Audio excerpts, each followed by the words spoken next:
ओम नमो गणेश विघ्नेश गिरिजानंदन प्रभु मम विघ्न विनाशाय गणाधिपतये नमः। कर्पूर गौरम करुणावतारम। भगवान गणेश को निश्चित भाव में लड्डू भोग लगातु। नमस्कार, जय जगन्नाथ। मुझे आपण मानक स्वागत करुचे गोटे नुआ वीडियो को। नूतन वर्षर प्रारंभ दिन आम एमती किसी सकारात्मक काम करने फल आमर पूरा वर्ष जाक भलरे कटिब।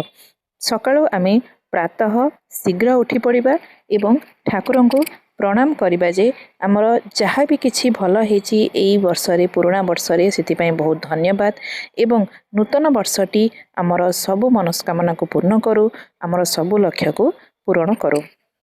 राति 12टारे आपण उठिकी ठाकुर सामने निश्चित भाव में प्रणाम करेंगे कि आमर पूरा वर्ष जाक भलरे कटू। सकाळु स्नान सारी आमे श्रृंगार करवा जमती सिंदूर अलता लगे पारिबा।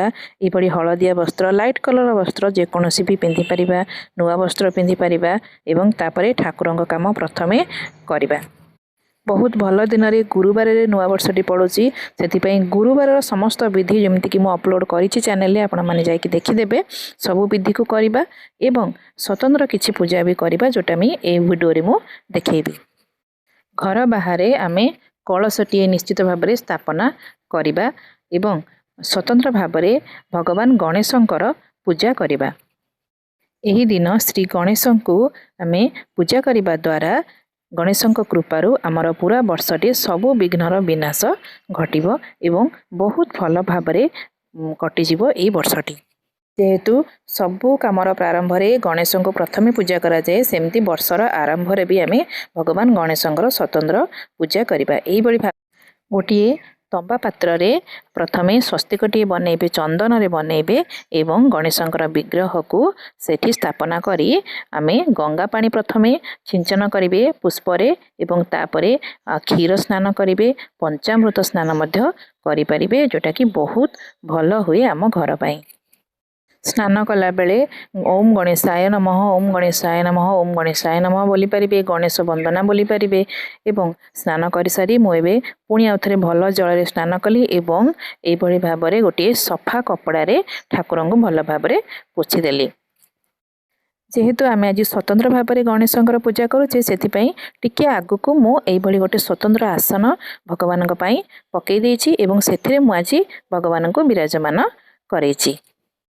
घरर मंगल पाई एभली पूजा विधि निश्चित भाव में करंतु। एभली किछि स्वतंत्र दिन मानकरे मु एबे ठाकुर को पैताटी देली एवं नुआ छिट कना भी पिंधे पारिबे, नचेत जदि धोईकी भी रखिचंदी ताकू भी पिंधे पारिबे। नूतन पिंधेले बहुत भल। नुआ वर्ष आमे चंदन दे पारिबा गणेश को एवं पुष्पम समर्पयामि कही गणेश को पुष्प अर्पण कली एवं तापरे भगवान को बेलपत्रटी मध्य अर्पण करिबा एवं संगे संगे अन्य ठाकुर मानक मध्य से भली जेमती कि गंगा पानी पुष्परे सिंचन करवा एवं तापरे सफा कपड़ा पोछिबा एवं से भली आमे स्नान करवा एवं कलश को मध्य पंचदेवाय नमः कही बसैथिबा एवं ए भली देखंतु मु एबे बेलपत्र समर्पण करुछि एवं दीप प्रज्वलन पाई मु एबे सज करुछि, आसन प्रस्तुत करुछि, पुष्प चाउल देई दीपटी रखिबे एवं वंदापना करिवे।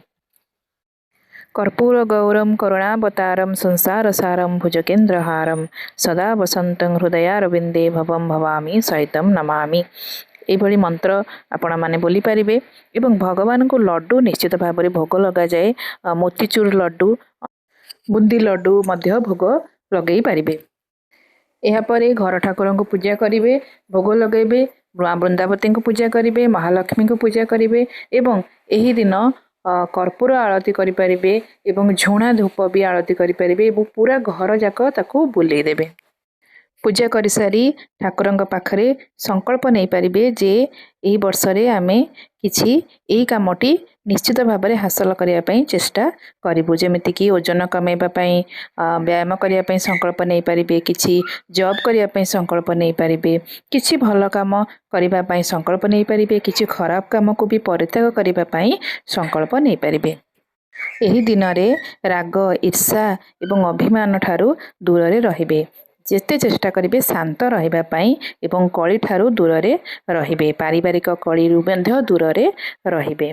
କାହିଁକିନା ଏହି ବର୍ଷ ପ୍ରଥମ ଦିନଟି ଯେମିତି ହେବ ଏବଂ ସବୁ ବର୍ଷ ସେମିତି ହେବ ବୋଲି କୁହାଯାଏ।